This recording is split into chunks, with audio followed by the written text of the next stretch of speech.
Soho House in New York, and I went Yes, with yes. you because you had a new book um, about Latin style, a beautiful Yeah. book. Yeah. So, Yes, yes, I remember that afternoon very well in New York. I was promoting my book. And and then yes, I see you around the city sometimes.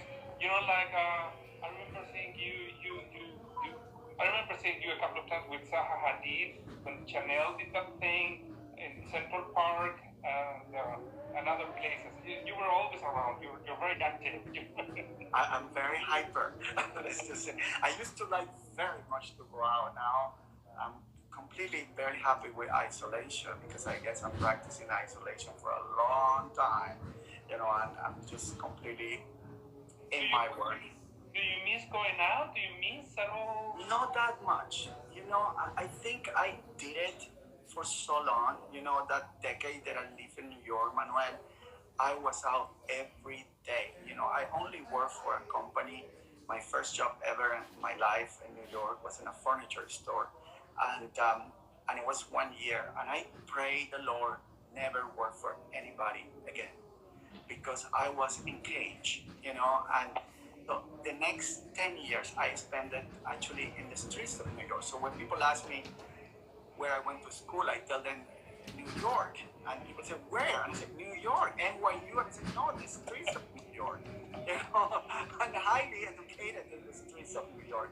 So I came to Miami and I did so much go out too that now I really don't miss it at all. I think I am going to start to go out again with these sort of new things. Right.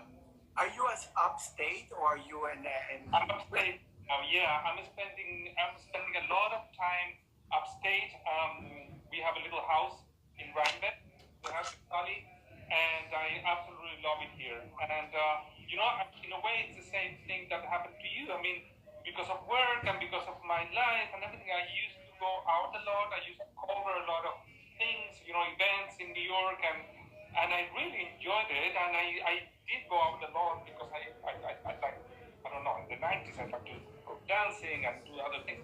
So I went out a lot. I saw a lot of people, and at this point in my life, I'm so happy to be here.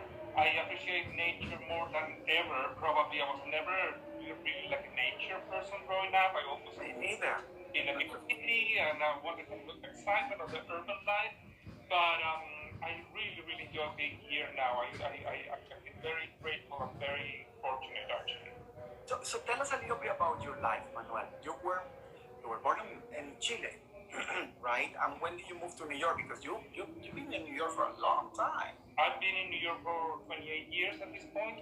Yeah, so I started my career as a journalist. I studied journalism in college, and then I went to work with a magazine called Cosas in Chile.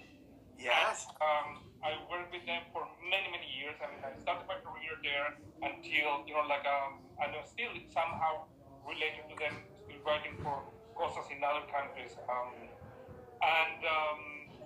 And then when And when did you move to New York? It's so funny that you say that because I remember that when I moved to New York, the first person that a friend of mine from Ibiza asked me to meet in New York was a very fabulous Chilean man, G. Burgos. Burgos, yeah. And I remember walking into this apartment and it was almost like a movie, so incredibly sophisticated Chilean gentleman. Yeah. And I guess we moved around that time because I moved to New York in 1991. Yeah, I came a year later. Yeah, I came in '92, and and I moved basically. I mean, it was a very weird thing because I in Chile had a really nice life. I was doing very well as a journalist. I had I was doing quite a career there. I was traveling a lot. I was very. It was a great moment to be there. But as I turned 30, I always knew that I wanted to live in New York. It was not about going abroad. It was just living in New York. I wanted New York had some very special mystique for me since I was a child. Yeah. And so I said, okay, I'm just gonna do it, and I did it. So. But you arrived with a job, or you arrived just like me, that I arrived with nothing? Well, I just wanted to have the adventure of living in New York. So Oh, if my professional concerns were all behind, and I said, okay, let's see what happens. And then things started to happen, and then it was such it was has been obviously up and downs, but it has been the best thing I've ever done in my life because basically satisfied not only my dream about living in New York, but I work with many magazines. Magazines are my world. So I work with many magazines that I admired since I was a kid. I mean, I worked with Vogue for 7 years. I worked with Harper's Bazaar and Esquire and Grazia, and Cosas everywhere. And so I worked with Fifi in Ocean Drive for many years. And so it was really, really, and being in New York, you probably remember this also. I mean, being in New York in the 90s was it was unbelievable. It was such a moment of freedom and optimism. the new 70s, I call them. Yeah, the new sense. Yeah, probably. Yeah, probably. There was a lot of freedom and a lot of, experimentation, and there was still in New York, areas that you had to discover. I mean, all the west side of Manhattan. I used to go to Jackie 60. I don't know if you ever went. Yeah, of course. Yeah. Like in this street, I would be afraid to get my shoes full of the blood from the meat. It was just the meat was there and the hookers. In the place, around 3 o'clock or 4 o'clock in the morning, and you would buy bagels there. There was nothing. And you will go for breakfast to Florence. Yeah, of course. Yeah. Yeah, it was amazing because, New York, the 90s were also very incredible years. I have great memories and great, experience for the city. I remember getting out of my house and see people still going out of limelight, Right. Stuff like that. It was kind of crazy. But then you did all this sort of editorial, and you always cover fashion, society, culture. Yes, I mean, it was, that's another thing that I've been very, very lucky because since I was very young, I was very interested in fashion, in pop culture, in art, and in society. I love the society stories, like in Vanity Fair, and I was very lucky to be in New York in that sense because they're full of these stories, and there is such a rich In every corner, yeah. in terms of life and culture and all these things. So yes, I did cover for many years the Fashion Week. I did cover from the the first time I covered the Met Gala was Wow. I think it was before Anna Wintour took over the gala. God.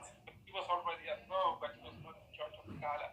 And at the time, you could go inside. You would go to the cocktail thing. And I remember, I went there with a photographer. I was not taking my own pictures, which I did many years. For many years, I did. But at that time, I brought a photographer. And you would go to the cocktail and talk, with, I remember, Calvin Klein, with Kelly Klein at the time, and Evan Segal, and all these people, walking around, and it's just magical. It was just a magical experience. And then what happened, with years, I mean, companies became bigger and bigger. Management became very, very important. Advertising became more powerful. And then what happened at some point, from this very kind of small event and very intimate event, it became Sort of massive. massive. And that happened, Juan Carlos, with everything. Yeah. And also, I used to cover every year, twice a year actually, the gala, the Lincoln Center for the New York City Ballet. And it was for photographers. It was the guy who did the PR liked my magazine for whatever reason. And then we gave him a lot of coverage and everything. So it was Bill Cunningham, it was Patrick McMillan, it was a woman from Vogue, and it was me. So it was completely surreal. And Elsa Clange. Huh? And Elsa Clange. And Elsa Clange, yeah. Of course. Yeah. So, but Elsa Clange was we were around taking pictures and everything, and it was magical. It was really, really magical. It was a moment, where the Miller sisters were the huge thing.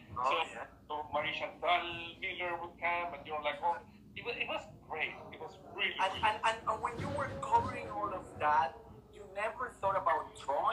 a painting, or is something that you were doing and it was only for your own pleasure? You always was writing, because to get a writer that's going into a computer or in a, well, I guess at the time, I don't know what, you were typing on it to go into explore, you know, the life of color and drawings and sketches that you are doing now, you know, how was that transition, or it was something that was part of your life already?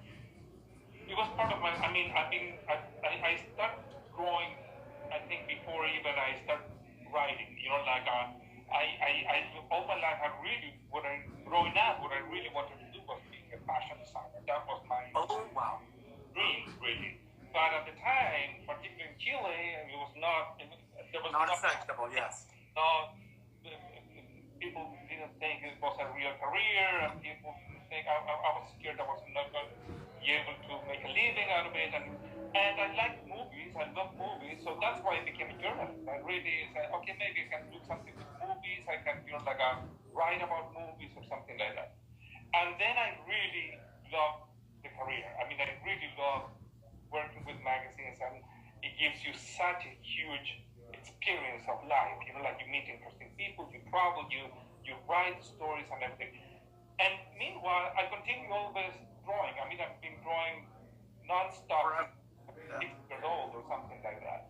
It's so funny because I was, when I when I moved from New York to Miami, and I opened my first gallery here, and it was in 2000, and it was the whole, design district sort of new era, and I brought the work of this amazing photographer for all around the world, and then I suffer a horrible, crash, because nobody would buy anything. Everybody would come and drink my very good wine, by the way, because I decided not to go. I decided not to go any longer to openings, because everybody just give you wine from Costco, and you get really a big headache. Everybody sell apartments and sell artwork, and you go home with a headache. You dress beautiful, and that's it. What is the contribution there? So I have all these openings and everything, and then I realized, that after that I start to collect and buy. I have a very good, instinct for new artists, and I remember, that I was following you on Facebook, and I start to see this very, very timid. You were very shy about posting the drawings, but I was fascinated by by your hands. How you draw the hands, and how you were able to put the spirit of the person. Because the wonderful thing about your drawings and about your sketches and about they're about lifestyle. They really reflect, and many of them, the sort of deep sadness of glamorous people, or the story of their life to the lines, and that, have always captured me. You still owe me my portrait, by the way. Yes. Yeah, but that is kind of like what I believe more in your work. You just capture people in a way that are really not very representative of what they are. And at that particular moment, or maybe around your life, because that is why the spirit goes inside the drawings in your paintings. Well, the thing is, like, I mean, my drawings, and I hope this is true. They're very related to my work as a journalist and as a writer, in the sense that I always felt like I was in the middle of everything, but I was really an outsider. I was really like looking. And I was never really interested in being right in there. I mean, I love to look at things. I love to hear stories. I love to, but I don't need, to be in the middle of the whole thing. I think that perspective also gives me a little bit of distance to see the good and the bad of all the situations. I like that. I like that. I like that. Yeah, and also the like the funny things that. I mean, every social engagement, it doesn't matter if it's a funeral or a baptism or a wedding or a birthday party or any party, is a very, it's a perfect situation for human emotion, come out. And behavior too, no? Yes, yes, yeah. People, I mean, people really do interesting things. When, let's say, you know, you go to a fashion show, I mean, people really act in a way that it's so Unbelievable. interesting to me. Unbelievable humanity that you put in all the paintings that you do. And I guess it comes from a truly New Yorker, because everybody in New York is pretty much the same at the end of the night. You know, people don't realize that only maybe 1 million and something people live in the city at night. Right. The rest of the people are just crossing the bridge, you know, and you know, there's 5 million people in the morning, and then at night there's another million, and you see people in the street, you know, going to the Chinese or the Korean store in the corner to buy here and there, you know, and everybody kind of is the same, you know, and that is a reflection in your artwork, you know. It doesn't empower the figure. They're really truly portraits about who the people are. Right. Well, I hope. Thank you for saying that, because I really appreciate that. Because I don't want them just to be. I want them to be beautiful and glamorous, but I also want it to be really human. I mean, I think that's what hopefully make you know, like a drawing or any piece of art really interesting. It's not about perfection. You know, like one of the things that I love about illustration, in the kind of illustration that I do, everything I do is by hand. And I love mistakes. I love when something is not perfect. I think it makes it even more beautiful. And that's why I'm very careful about, you know, like, or cautious about digital art. People ask me, you know, sometimes if I do digital, there's some perfection in digital. It happens actually. Yeah. It's different. Yeah, it's different. You can get a perfection that it's a little bit too technical for me. I like the idea, you know, like I've done so many things, you know, like I've done books, I've done all the work that you have with you. Yes, I do have the book. Yeah, I've done the book. I even done, you know, like wallpaper collections and fabrics and things like that. And everything starts with a handmade drawing, and generally with a picture with my phone. And then it's sent to be, you know, like to be reproduced or whatever it is. That's it. It's very low key. It's very low tech. Yeah, and you know, the important thing about your pieces being unique and one of a kind, and they are not able to be reproduced or enlarged. So I remember when we did this amazing series of front rows. Yeah. You know, I asked you to make a huge front row that you were just Took basically the whole length of the house to do that. And I would, you know, they sold so incredibly well, because they were wonderful. And just to see the location of everybody and the sitting of the front row, and just to see how you perpetrate and almost like a real life. They even have movement, you know, and that is kind of like when I want to talk to you. You know, we select a group of images that you select. You know, we want to talk about it. You know, they don't represent the entire body of work that you have developed now through the years. That now goes from you know, drawings, fabrics, wallpapers, commissions for Chanel, hotel maps and logos. You like, it's amazing, you know, how free everything is sort of coming. Well, the thing about Carlos, like, I very early decided that I didn't want to just sit down and have someone call me and say, like, oh, could you do this drawing for me? Or could you do this editorial for me? Or could you, you know, like, I really wanted to move things myself forward. So I said, okay, if I'm going to be doing this, and I wanted to do it seriously, I don't know professionally because I don't like that word, but seriously, and I'm serious about it. I just wanted to do something that it can translate into many other things. You know, like it can translate to, you know, like to products, it can translate to images, it can translate to, you know, like to something that people feel excited about. And also I think it's very interesting in the sense that you can, people, when they see you doing that kind of thing, that it opens another opportunity. People think, oh, maybe he can do this other thing. I'm doing a very interesting project in Chile where for the first time a building there is a luxury building.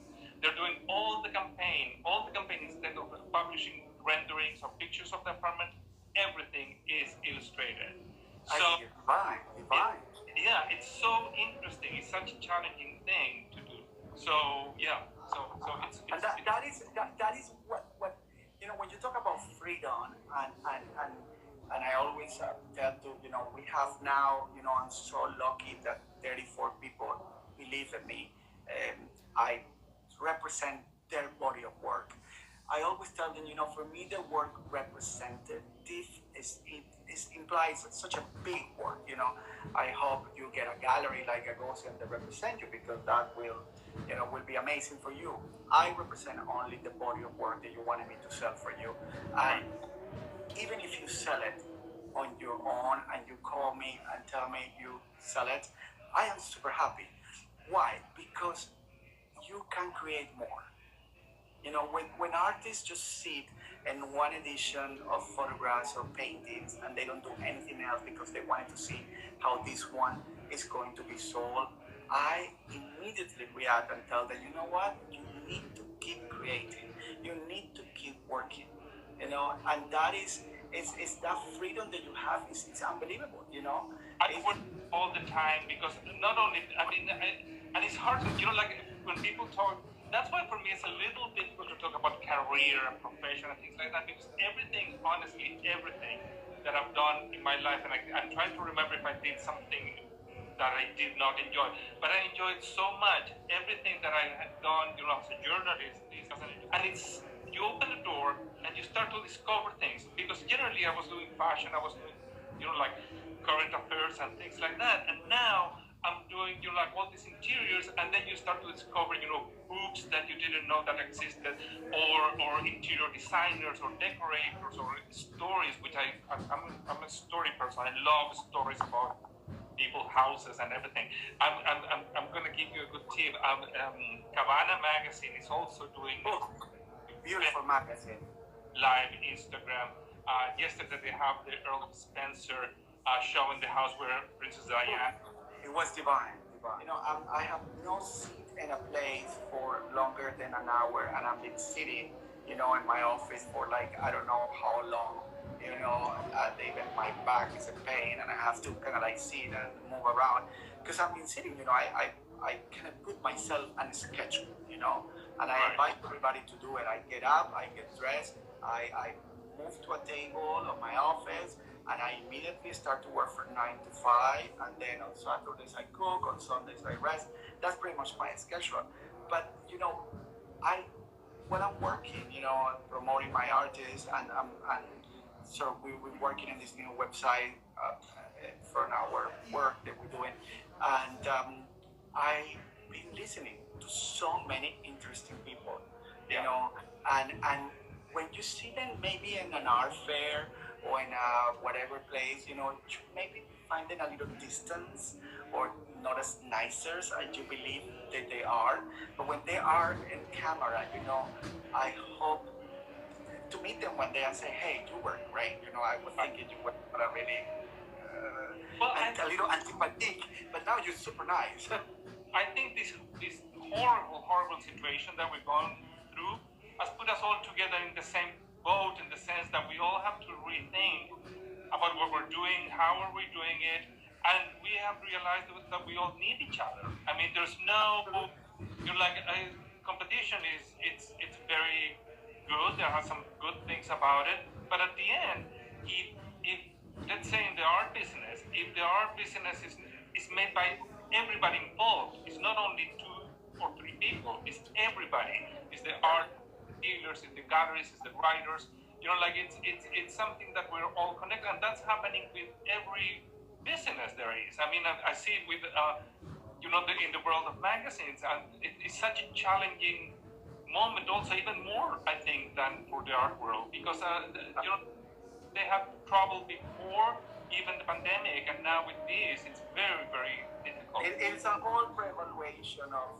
a lot of things. You know, I think we're gonna need more people than we need things.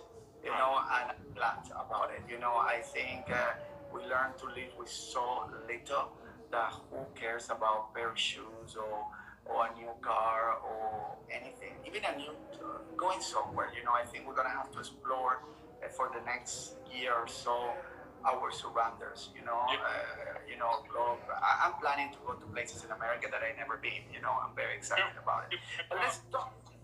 Yeah, let's talk about, if you don't mind, I would love to talk about this first image of Andy Warhol, because through the years you have drawn many, many works of Andy Warhol. I guess it's a very big inspiration for you and for everybody else out there, for me too, such an incredible marketing genius. Yeah. I think Andy was a better marketing genius than an artist in a way, and he was a great artist too, but God, he was the new, sort of the new Picasso of the 70s and 80s. He marketed everything. So tell me about this work. What was the inspiration, and why did you just choose such a simple subject as having a burger? Well, I should say first that Andy Warhol was like my interest in art started with Andy Warhol, and it came from a kind of a side way, because I was interested in the way that he draw celebrities. I mean, the famous people. I love that he would pick up stars, movie stars, and make them art. And so that's how I get into his work, and then I get deeper and deeper. And I agree with you. I think he was an amazing marketer, and then he broke so many rules about what a serious art is, or a serious artist, and how to deal with it. I love his work in Interview magazine. That was very, very. It's a constant reference to me. I mean, I have all the collection of the old interviews from the 80s, and they're still the most modern magazine that there is. I mean, it's such a beautiful art. The design is amazing. So anyway, so this image actually came from a video that he did that is called Andy Warhol Eating a Hamburger. You can see it in YouTube, and it's very simple. It's very simple. He just opens, he gets the hamburger bag. He takes the hamburger out. He opens it. He eats it, and then he cleans his mouth, and then that's it. But you can't stop looking at it, because there's something very, very entrancing about it. So such an Americana gesture, also the burger and the video. Right. How to capture that attention at that moment, and I love the pattern of colors, and I love I always see if an artist know how to draw hands. For me, it's always a good artist. It's very hard. That's very hard. Yeah, very hard. The hands are the secret, I would say, in painter. But then, and then you choose to do it on paper. This is a watercolor. It's now combining lots of stuff now. And watch, most of my work is on paper, and this is acrylic on canvas. But most of the other thing that I've done is used vintage wallpaper, and then I paint on top of it, which I think it adds interesting. The mixture, between the vintage wallpaper and the design that already has the wallpaper, and then whatever you can do on top, is a very interesting. I think it creates a very interesting visual thing. Oh, this is. I know. Good man. I just went through this other image because I know it's part of what you love too. Yes. Well, as I told you before, I love stories of society. I love beautiful spaces. I love that kind of a rich New York kind of lifestyle, and Upper East Side kind of thing. And so anyway, so this is a drawing of the restaurant and Bird of Goodman, and there's these two women waiting for a table. Your second home. What is that? Your second home. Yeah, my second home. Yes, my second home. My kitchen. Yes. And so anyway, so I that's another thing that I remember seeing pictures of let's say the Ratsville and Truman Capote coming out of La Caravelle or one of those restaurants in New York, and the one with the cereal thing. It just died. Cereal. It just died a couple of weeks ago. I can't believe he was alive. I know. Unbelievable. Yeah. what do you think about, now, we see this amazing palette of colors of Berger. What do you think is going to happen now with social distances? People are not going to be able to listen to gossip of what's going on in New York near the table, But what do you think is going to happen, with gossip? I think they're gonna find a way to do it. They're going to text their way. Yes, exactly. Yeah, I know. It is funny because the reality of the concrete jungle of New York is just powdery with just these amazing, beautiful spaces for them to look at. So that is a beautiful place, and I love how you style the images in front, and then the sort of beautiful aqua color. It's divine. Is this on paper? Because the background is It's of paper. what? It's a very thick paper, and it's kind of a gray color. So you can buy these books of paper where they come, like with a black, gray, and different tonalities and this is a gray brownish color, which also is very interesting because when you apply the color, in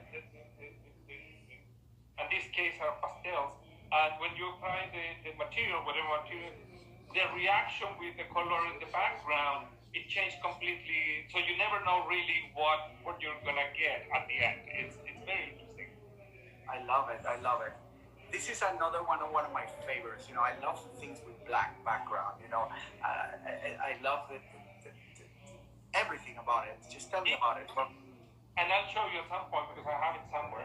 This thing is one of the wallpaper, acrylic on wallpaper, and so the back, the black background and the flowers are part of the wallpaper, and then I painted on top. And that's a picture that I took in one of those, like the New York City Ballet galas years ago, and that's Nina Griscom, oh, Nina Griscom, the creator.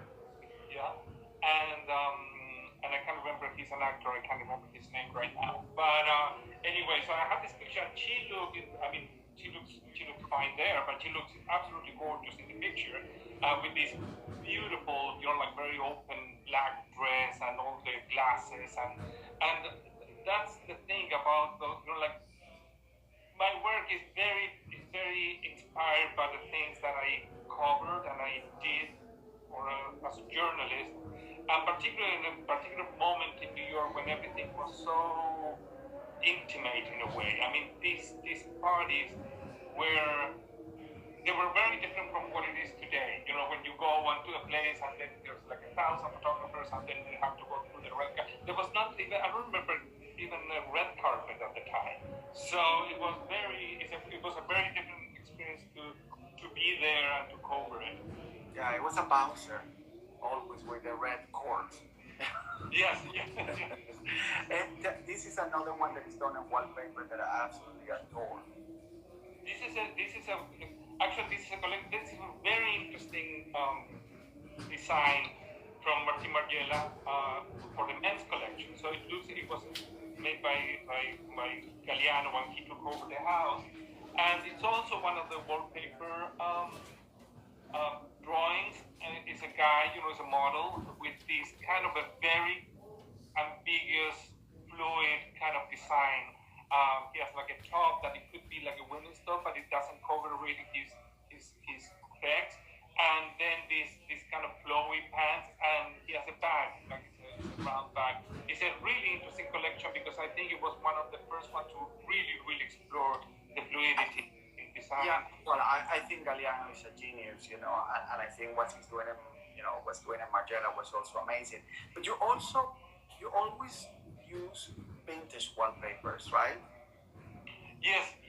And you have to find the right ones also, because you have to find the wallpaper. If you're gonna do it in wallpaper, you have to find a wallpaper that first it's interesting by itself.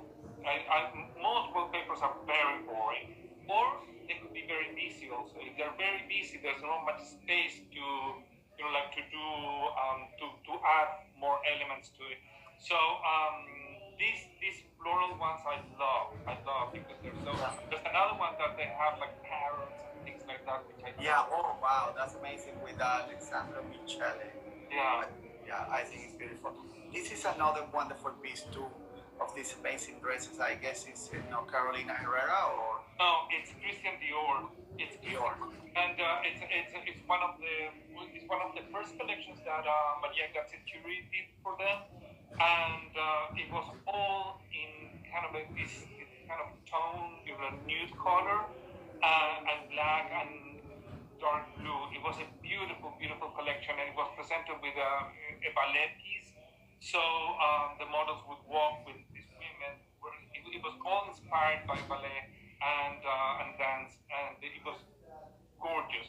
And I did it very, very. The amazing thing now today also is that you can draw a whole collection basically live. I mean, you can see every single show at the moment when it's happening. So many times you're like 3 or 4 looks and a full drawing in the moment in the time that the show took place.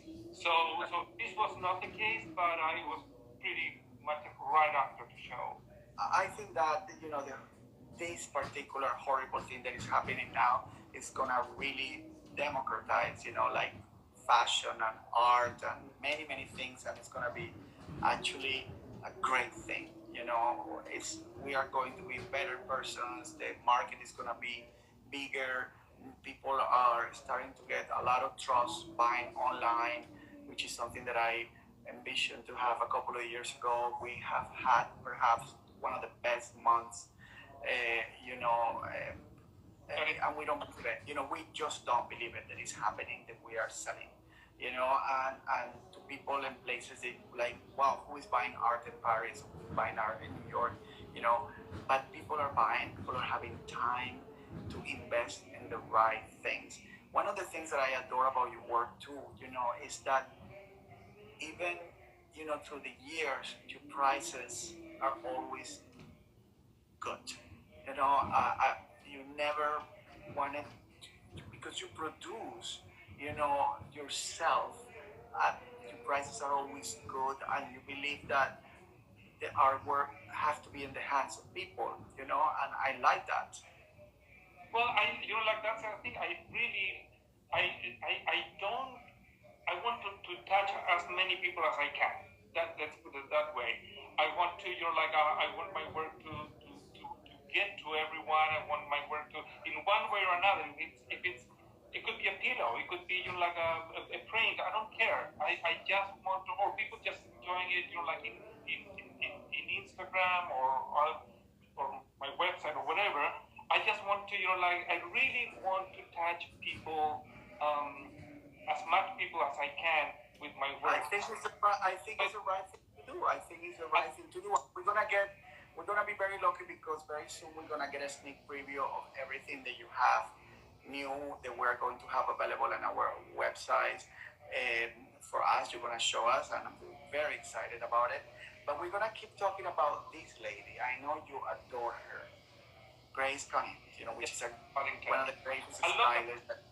I have a red cat, and I know many people are asking about this drawing because of the cat. Actually, they might not know who she is, but they love the cat. So anyway, I did this series of drawings. You remember we did a series of fashion icons, and yes, this is one of the drawings of that series. I love her. I think she's such a she is someone who has been in the middle of fashion, the fashion world, which can be sometimes very harsh, and she has somehow kept a very romantic, sensitive outlook about everything. And she's very simple, she's very simple. She doesn't seem to be thirsty for attention.